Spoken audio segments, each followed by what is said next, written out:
Adam Chase sat alone in the observation room of Ketralus Prime Research Station.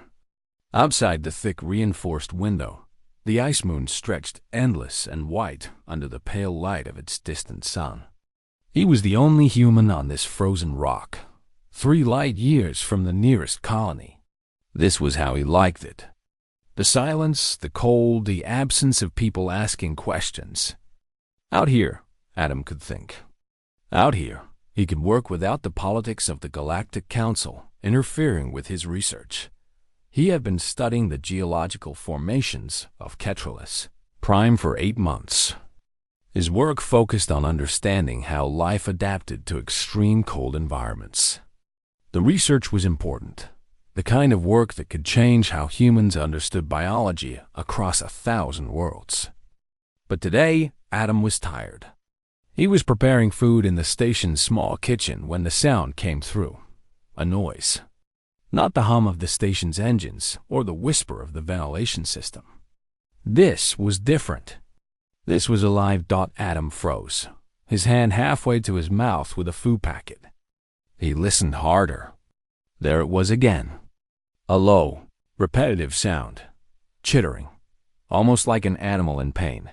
He moved to the communications console and checked the perimeter sensors. The screen showed nothing unusual. No ships, no movement detected. But the sound continued, coming from somewhere outside the station. The dam had trained for emergency protocols. He had been through safety courses. The smart thing to do was report this through official channels and wait for military response. He did not do the smart thing. Adam put on his environmental suit and went outside. The cold hit him immediately, a wall of freezing air that tried to steal the heat from his body. His breath frosted on the inside of his helmet.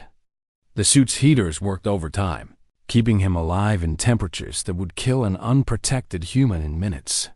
He followed the sound across the ice. The chittering grew louder as he walked, more urgent. It was coming from the direction of the crash site, an old wreck from maybe 20 years ago. No one had bothered to recover it. The planet was not worth the resources, and the wreck had been deemed empty long ago. When Adam rounded a jagged outcropping of ice, he stopped dead. There was a ship, but not the old wreck. This vessel was recent. Its hull was still smoking.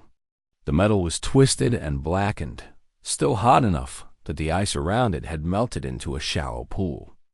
This crash had happened recently. Maybe within the last few hours. Adam moved closer carefully, his suit's sensors scanning for radiation or toxic gases. The readings showed nothing dangerous.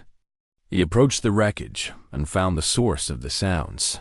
A body lay near the ship's open hatch. It was large, maybe 3 meters long, with a muscular build and sharp, curved claws on its 4 limbs. The skin was a dark gray color, almost black, covered in hard, chitinous plates. And Adam recognized the species immediately from the military briefings every colonist received. Vexrothy, a predator from the outer rim. The kind of creature governments warned about. The kind that military forces hunted and killed on sight. And it was dead. A blast wound went through the creature's chest. Something had shot it down. Adam looked at the ship's damage and saw the truth. There had been a combat. This Vexrothy had been in some kind of conflict, and it had lost. The chittering sound came again, louder now, more desperate.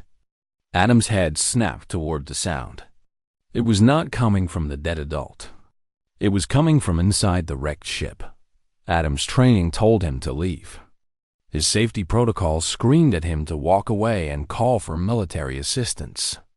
But his feet did not obey his training. He moved toward the open hatch and looked inside.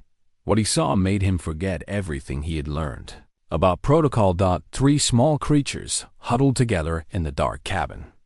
They were young, maybe a meter long each, with the same gray chitin as the adult, but softer, more flexible. Their movements were frantic, scared. They made more of the chittering sounds, desperate cries that sounded like pain mixed with fear. Vexrothy cubs.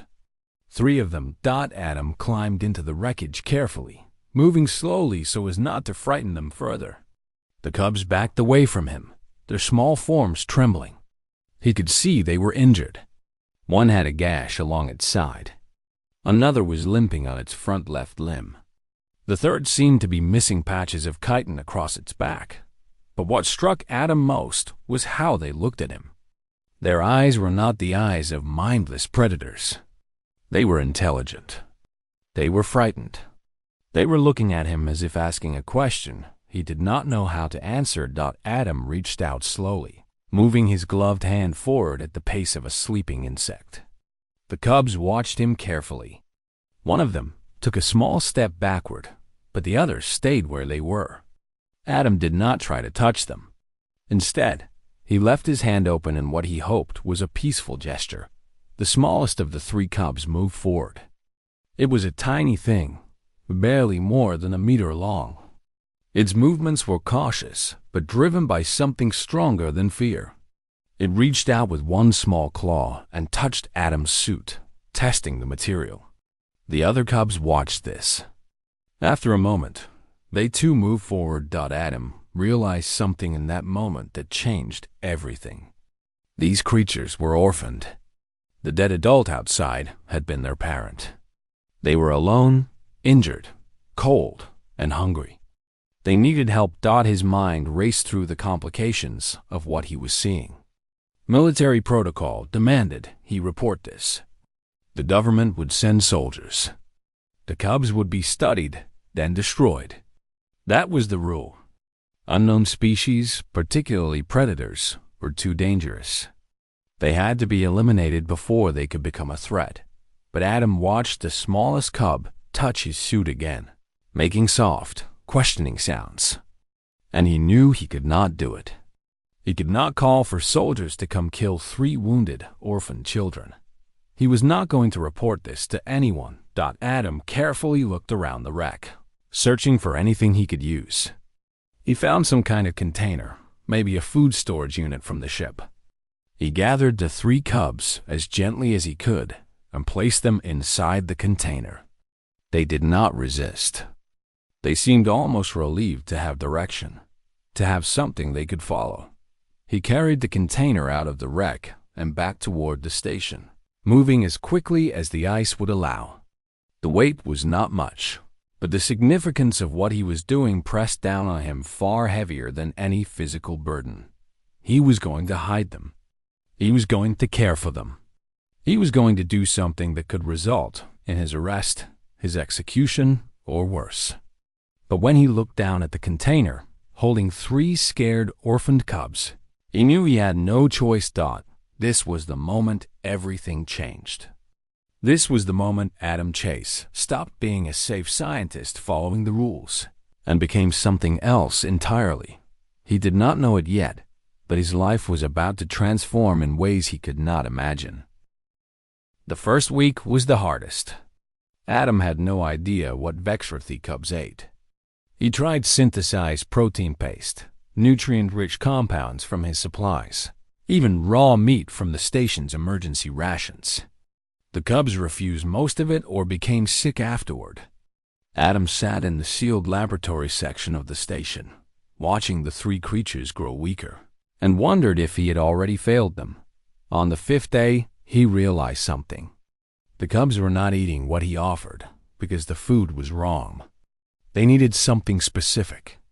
Adam began studying everything he could find about Vexrothy biology in the limited archives available at the station. What he discovered was shocking. There were almost no scientific studies on the species. Most of the information was military intelligence focused on combat capabilities and weakness assessment. No one had ever bothered to study what these creatures actually needed to survive. Adam started experimenting. He combined different proteins, adjusted the nutrient ratios, added minerals and enzymes he guessed might be necessary. On the 7th day, he prepared a mixture of ground meat, crushed bone for calcium, and several enzymes he thought might help digestion. He brought it to the smallest cub, the one that had been the first to approach him in the wreck. The cub sniffed the mixture carefully, making low, questioning sounds. Then it ate. slowly at first, then with more confidence. Within minutes, the other two cubs were pushing toward the bowl, hungry enough to overcome their earlier resistance. Adam watched them feed and felt something he had not expected. Relief mixed with something deeper, something that felt like hope. Over the next few weeks, Adam established routines. Every morning at 6, he would prepare food for the 3 cubs. He began calling them by names. The smallest one, the brave one that had touched his suit first, he called Scout. The one with the gash along its side he named Ember because it seemed to burn with energy despite its injury. The third cub, slightly larger than the others, was Nova. Adam named her that because something about the way she moved through the laboratory reminded him of stars exploding across space. The laboratory had become their home. Adam had sealed it off from the rest of the station, creating an isolated space where the cubs could live without anyone discovering them. He had rigged up a heating system using excess power from the station's secondary generators. The space was not comfortable, but it was safe. It was warm. It was alive with the presence of these small creatures that depended entirely on him. Adam's research changed. His geological studies fell to the back of his priorities. Instead, he filled his research logs with observations of the cubs. He documented everything. How Scout grew faster than the others. How Ember displayed remarkable problem-solving skills.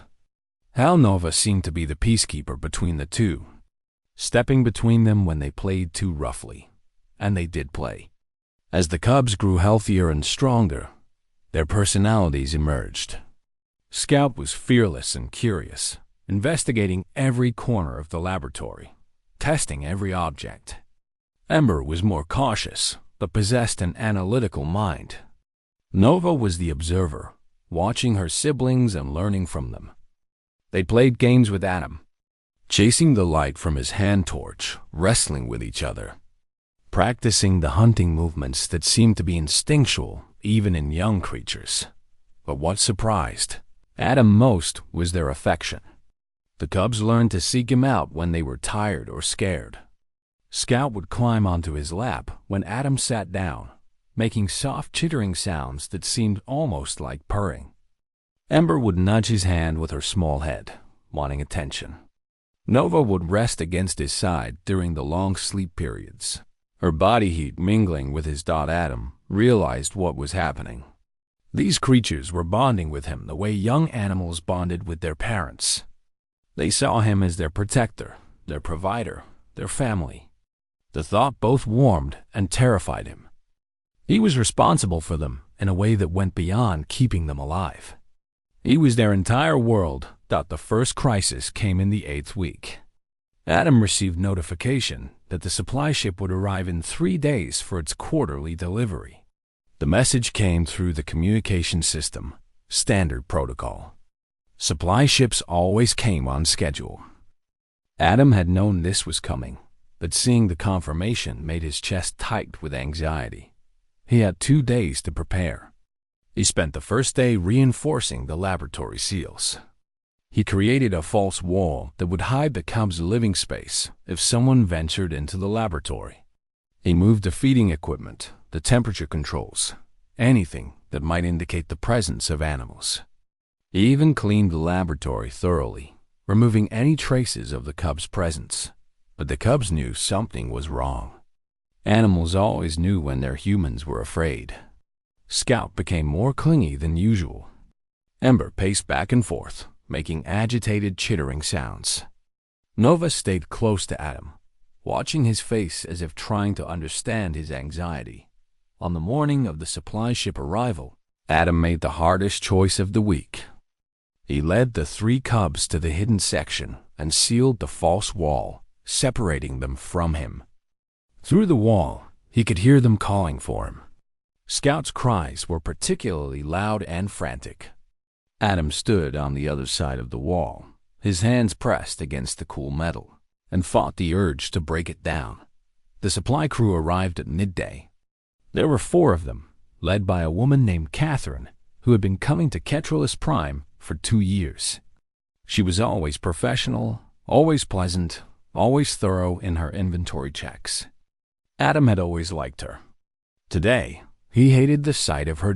Catherine led her team through the station, checking systems, verifying supplies, inspecting the research equipment.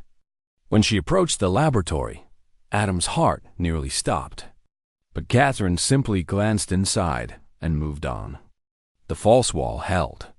The cubs remained hidden. The supply crew stayed for 6 hours. 6 hours of Adam walking through his station, trying to appear normal, while 3 young creatures called for him from behind a sealed wall. 6 hours of guilt and fear, and the knowledge that he was risking everything for them. When the supply ship finally departed, Adam ran to the laboratory. He broke the seal on the false wall and found all 3 cubs pressed against it from the other side. Scout threw himself at Adam the moment the wall opened, climbing up his body and pressing against his chest. Ember and Nova followed, and for several minutes, Adam simply stood there with 3 frightened creatures clinging to him, all making desperate, relieved sounds. Adam held them and promised himself something. He promised that he would figure this out. He would find a way to protect them. He would not let them be discovered and destroyed. Whatever it took, whatever the cost to himself, he would keep them safe. The cubs calmed as he held them, their fears easing with his presence. Scout nuzzled against his chest, right over his heart. Ember rested her small head on his shoulder. Nova curled against his side, and Adam made a silent vow in that moment. These creatures were his responsibility now. He would see them through whatever came next, no matter how impossible the situation became. It started with a message from the Regional Military Command on day 49. After Adam found the cubs, the message was brief and bureaucratic. Adam's power consumption had exceeded normal parameters for a single researcher. Additionally, his life support system showed unusual energy signatures that did not match typical operation. Military Command was ordering him to submit detailed technical reports explaining the discrepancies. Failure to comply would result in immediate investigation. Adam's hands shook as he read the message. He had been careful about hiding the cubs' existence, but he had not been careful about the power they required. The heating systems for the laboratory consumed significant energy. The environmental controls worked overtime to maintain proper temperature and humidity. The food preparation equipment ran longer than it had before. He had been so focused on keeping the cubs alive that he had forgotten to hide his tracks. He spent the entire day preparing his response. He created false technical reports describing equipment malfunctions and repairs. He fabricated maintenance logs that explained the power fluctuations as routine diagnostic testing. He submitted everything through the communication array and tried to convince himself it would be enough. The system flagged his response as insufficient. Military Command requested a physical inspection. Someone would be arriving in the next shipment cycle. Someone would be coming to Ketralis Prime to see for themselves what was happening at his station. Adam had 4 days. He called the 3 cubs to the main area of the station and began a new kind of preparation. He reinforced the laboratory seals even further, creating a space so hidden that it would be nearly impossible to detect without tearing apart the entire section. He moved the cubs and all evidence of their existence into this space. He scrubbed the station clean, removing every trace of their presence, but he could not remove the power signature. The heating system would still run. The energy consumption would still show on military sensors. Adam spent a full day trying to reroute the power through different circuits, trying to mask the draw by falsifying other system maintenance reports. None of it was good enough. He was running out of ideas when he heard the ship dock. The arrival was not the regular supply vessel. This was a military transport, sleek and built for speed and efficiency. Through the observation window, Adam watched as crew members disembarked. They moved with the discipline of soldiers, not the casual efficiency of supply workers. Leading them was a woman in a military uniform.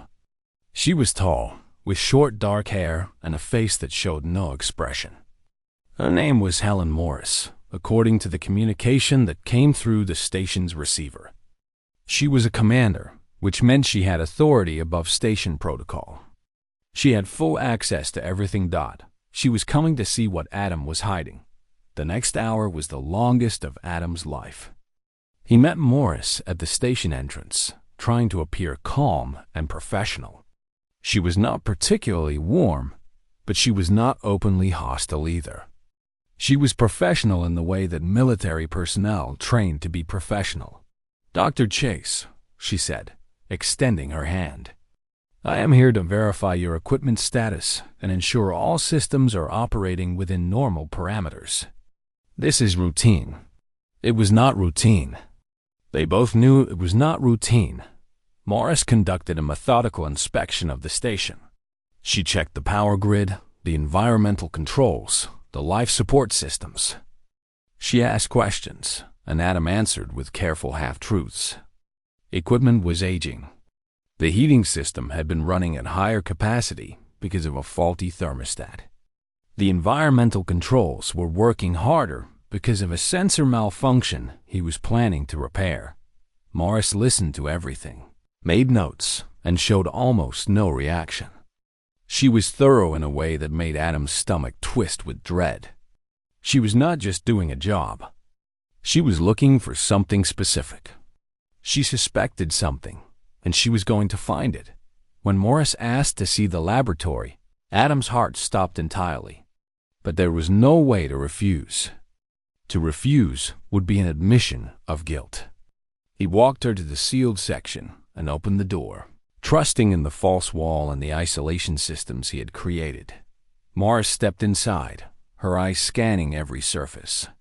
She examined the equipment, checked the power connections, looked at the monitoring stations. Adam stood near the entrance, every muscle in his body tight with tension. The cubs were on the other side of that wall, hidden in their sealed space.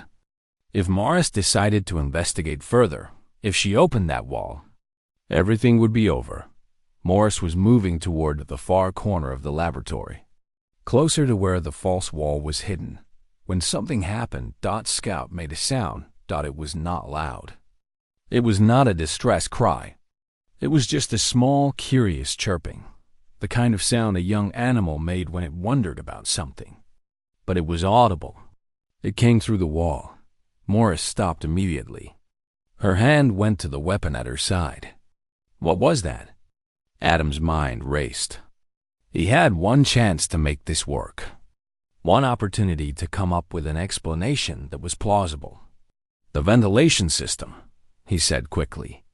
"There is a draft that sometimes causes the pipes to vibrate. The sound resonates through the walls. I have meant to repair it, but the spare parts are limited here on Ketralus Prime." Morris's eyes narrowed. She moved closer to the wall, listening carefully. Adam held his breath, waiting. The cubs were silent now, perhaps sensing danger the way animals always did. Morris waited for several long seconds. Then she turned away from the wall. "Your equipment specifications showed a higher power draw than your reported maintenance work would justify," she said, moving back toward the laboratory entrance. "I want detailed logs of every system repair you have performed in the last 2 months. I want energy consumption records for the same period. I want maintenance schedules for the next 3 months. "Of course," Adam said, trying to sound cooperative rather than frightened. "I can compile all of that for you." Morris walked past him toward the corridor. "I will be reviewing all station systems for the next 2 days. I want everything documented, Dr. Chase. Everything." She left the laboratory, and Adam stood alone with his heart hammering against his ribs. He had survived the first inspection, but Morris was suspicious. She was going to keep digging. She was going to keep investigating until she found what he was hiding. Adam had 2 days to prepare for the next phase of her inspection. 2 days to come up with a solution. 2 days before this, commander from military control either found the cubs and executed them or ordered Adam's arrest for harboring illegal xenomorphs. He went to the laboratory wall and carefully opened the hidden section. All 3 cubs rushed out, making agitated sounds.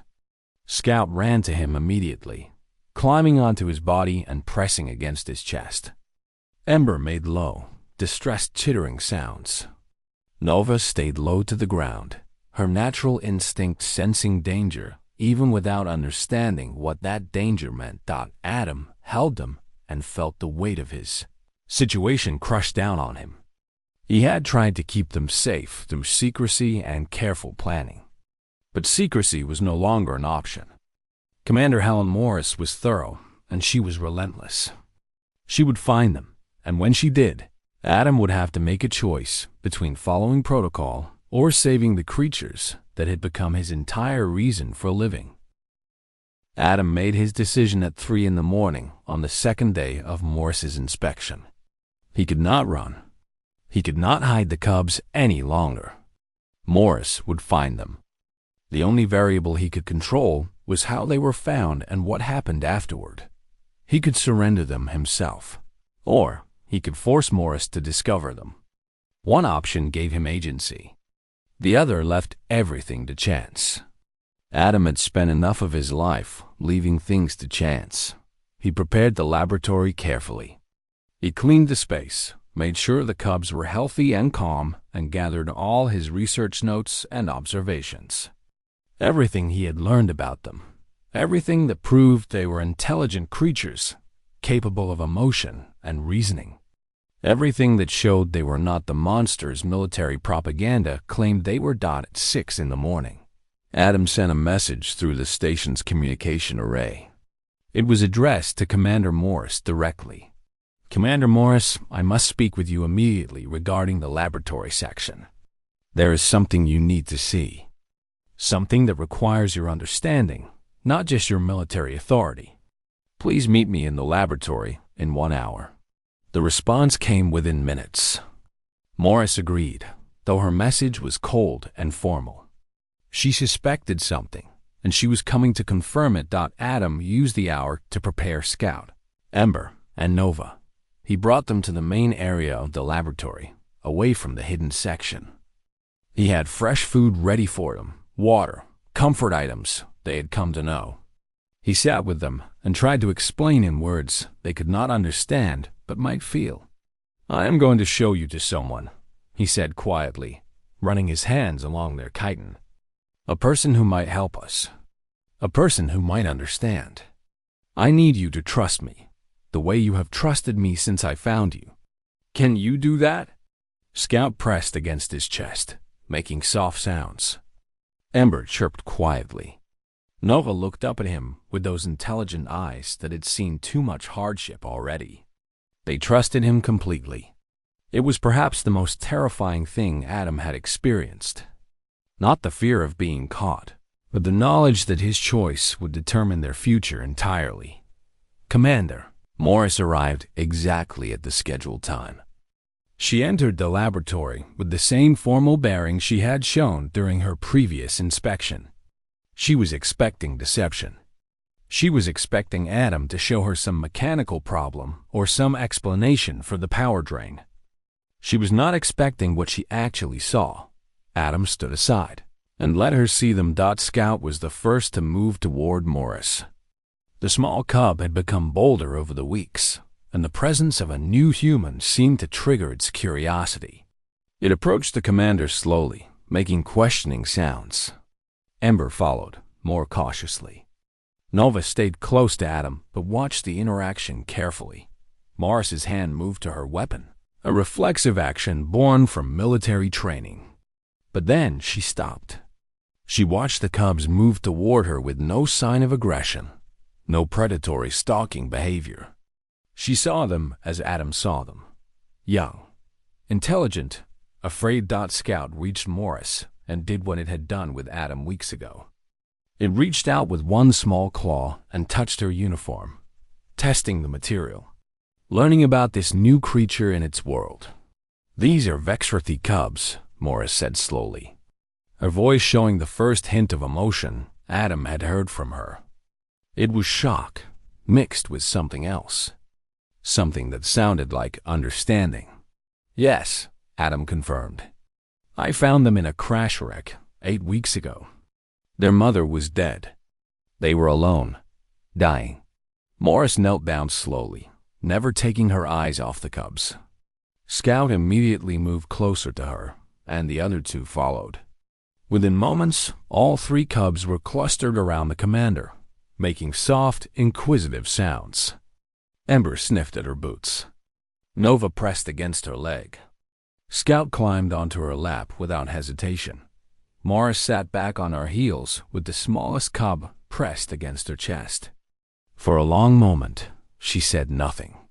She simply allowed Scout to nuzzle against her, making those soft chirping sounds that almost sounded like contentment. Adam stepped forward and began to speak. He told her everything. He explained what he had learned about the cubs' biology, their intelligence, their capacity for learning and emotional bonding. He showed her his research notes documenting their development, their personalities, their growth. He explained how they responded to kindness, to patience, to the kind of care that any young creature needed. "They are not monsters," Adam said quietly. "They are not the things the military tells us about. They are infants. They are intelligent.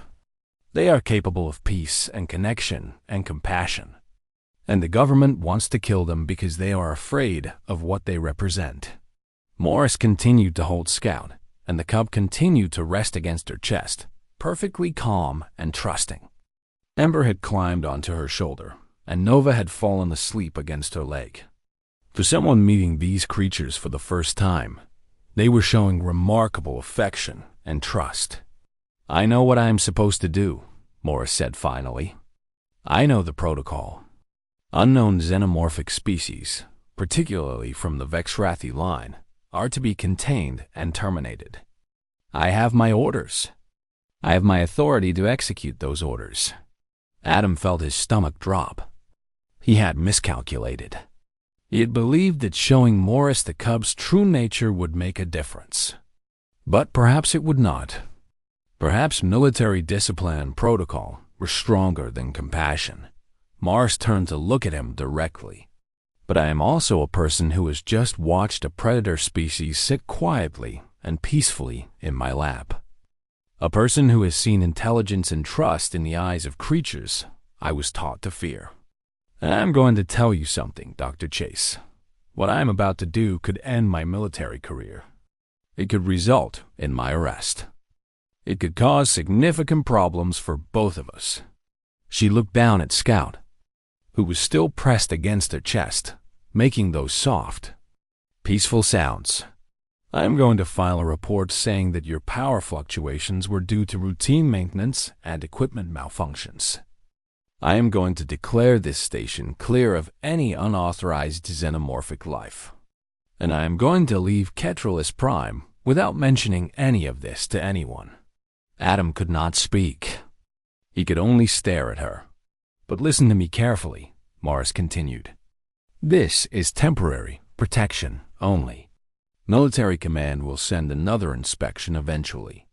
They will send soldiers or hunters. And they will not be as easy to convince as I am. You cannot keep them here. You cannot keep them hidden indefinitely." She stood up slowly, cradling Scout against her body. Ember and Nova clung to her, unwilling to let her go. For a moment, she was a soldier holding 3 dangerous alien creatures. Then she was simply someone who had discovered innocence in an unexpected place. "I know people," Morris said. "People who work in networks to try to facilitate peace between species.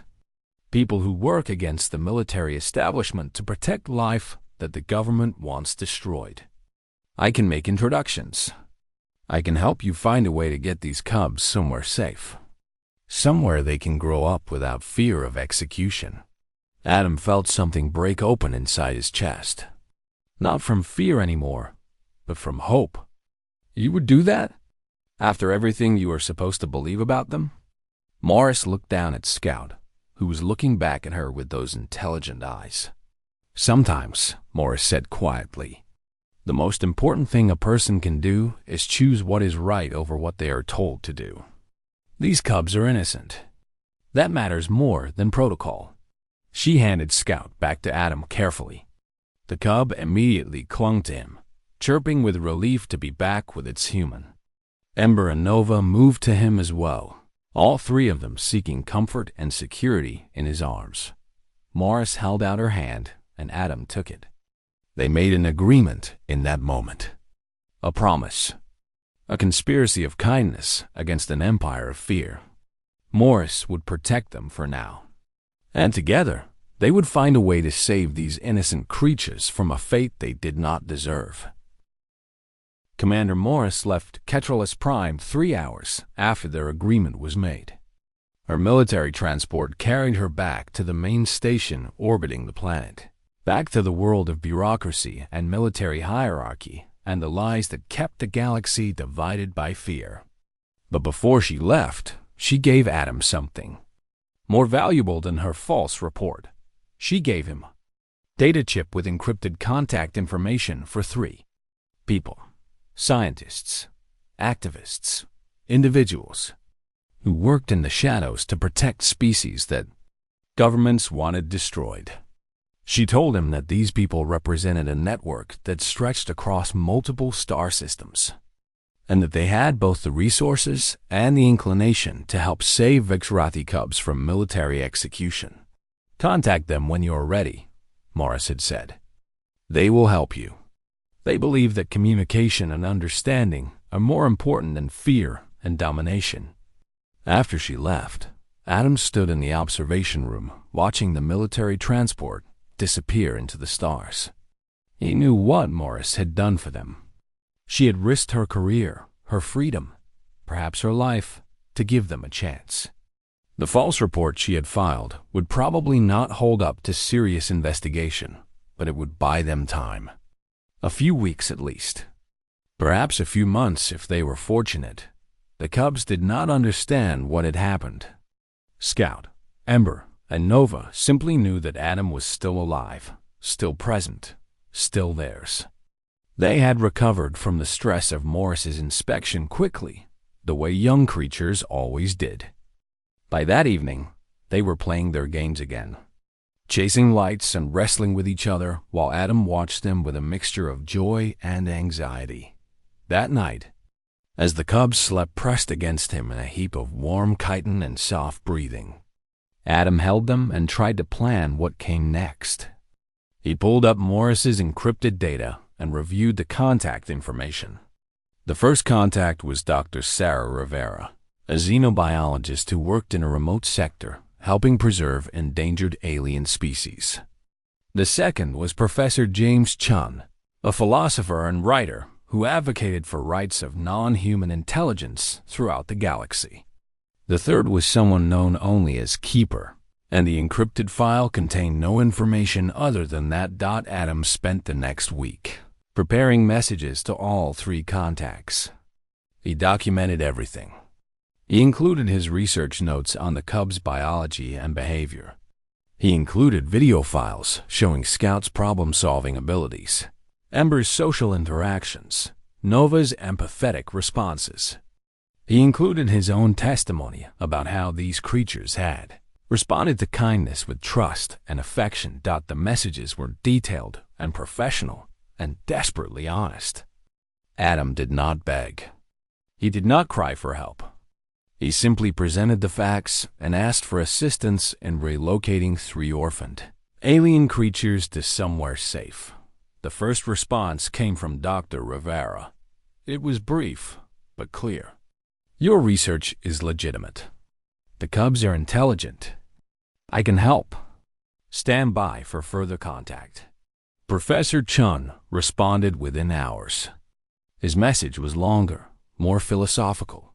He wrote about the nature of intelligence and consciousness, about how humanity had so often condemned other species based on fear rather than understanding. He wrote about the moral imperative to protect innocent life when the power to destroy it existed. He wrote that he would help, and that Adam's action in caring for these creatures despite the risk was exactly the kind of humanity the galaxy needed more of. Keeper's response was different. It contained only coordinates and a message. When you are ready to move them, we will be waiting. Over the next 2 weeks, Adam prepared the cubs for their journey. He knew it would come eventually. He could not keep them on Ketralus Prime indefinitely.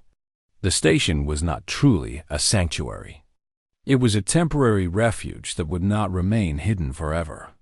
Eventually, another inspection would come. Eventually, someone less sympathetic than Morris would arrive and discover what he was hiding. But before they had to leave, Adam wanted to give the cubs something. Memories. Experiences beyond the walls of the laboratory and the station. He brought them outside, protected in environmental suits that had been modified to fit their forms. For the first time, they felt the direct sun of Ketralus Prime on their skin. They saw the ice fields extending across the horizon.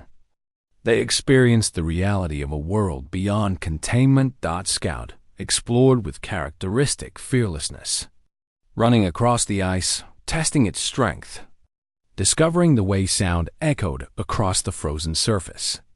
Ember approached exploration with methodical precision, understanding the environment through careful observation and testing. Nova moved between her siblings, keeping them connected, ensuring none of them strayed too far into danger. Adam watched them and understood something important. These were not tame animals that had been domesticated by his care.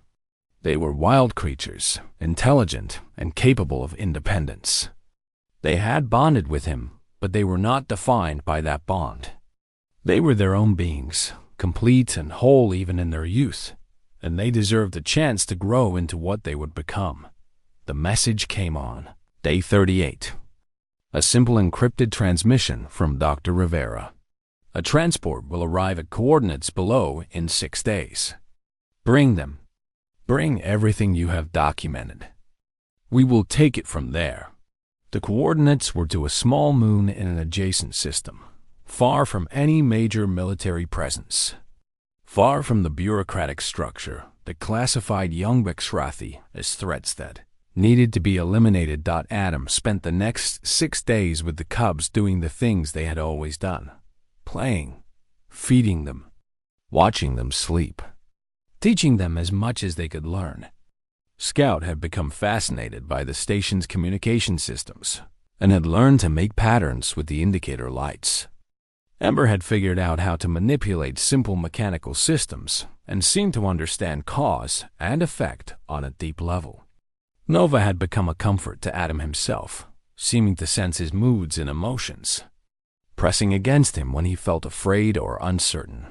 On the final night before the transport arrived, Adam brought all 3 cubs to the main observation room. They sat together watching the stars, the same stars that Scout, Ember, and Nova had seen from their crashed ship before their mother was killed. The same stars that had witnessed their fear and their suffering. "You have given me something," Adam said to them, not knowing if they could understand his words, but hoping they might understand his meaning. "You have shown me that courage is not about being strong enough to destroy. It is about being brave enough to protect. You have taught me that intelligence is not measured by violence or power. It is measured by the ability to connect, to trust, to love creatures that are different from yourself." Scout climbed onto his lap and nuzzled against his chest, right over his heart, the way the cub had learned to do from the very beginning. Ember rested her head on his shoulder. Nova curled against his side, the same way they had rested during those early days when they were learning to survive. "I cannot keep you," Adam continued quietly. "It would be wrong to keep you. You belong to the wider galaxy, not to this station or to me. But I will never forget you. I will never forget what you taught me about what it means to be human." They slept like that through the night. All 3 cubs pressed against Adam, all of them finding comfort in the simple fact of being together. The transport arrived the next morning. It was smaller than Adam expected. designed to move through space without drawing attention. Dr. Rivera herself descended from the ship. A woman in her 60s with kind eyes and hands that showed the calluses of someone who worked with her mind and her body both. "They are beautiful," she said when she first saw Scout, Ember, and Nova. "They are family," Adam replied. Getting the cubs onto the transport was harder than Adam expected. Scout did not want to leave him. Neither did Ember or Nova. They clung to him, making desperate sounds. Adam almost changed his mind. For just a moment, he considered telling Dr. Rivera that he could not do this, that he could not let them go, but he thought about what he had told them the night before. Some forms of love meant letting go. Some forms of protection meant stepping back so they could grow into something larger than what any single human could offer them. "They will be safe," Dr. Rivera promised. "We have others like them. Creatures that were meant to be destroyed, now thriving in communities that honor their nature. Your cubs will have that. They will grow up knowing kindness instead of fear." Adam carried each of them onto the transport one last time. Scout clung to him desperately. Ember made sounds that seemed almost like tears. Nova looked back at him repeatedly, as if committing his face to memory. When they were secured in the ship's interior, Adam stepped back and allowed the ramp to close. He stood on the ice field of Ketralis Prime and watched the transport lift off into the sky. He watched it rise through the atmosphere. He watched it disappear into the stars, and he understood finally that what he had done was important. Not because he had broken rules or risked himself, but because he had chosen humanity in its truest form. He had chosen to see intelligence and innocence where others saw only monsters. He had chosen to protect where the system demanded he destroy. The 3 cubs he had found in a crash wreck, orphaned and dying, would now have their chance to live, to grow, to become whatever the universe had intended them to be. And somewhere in the galaxy, in a community of rescued and protected creatures,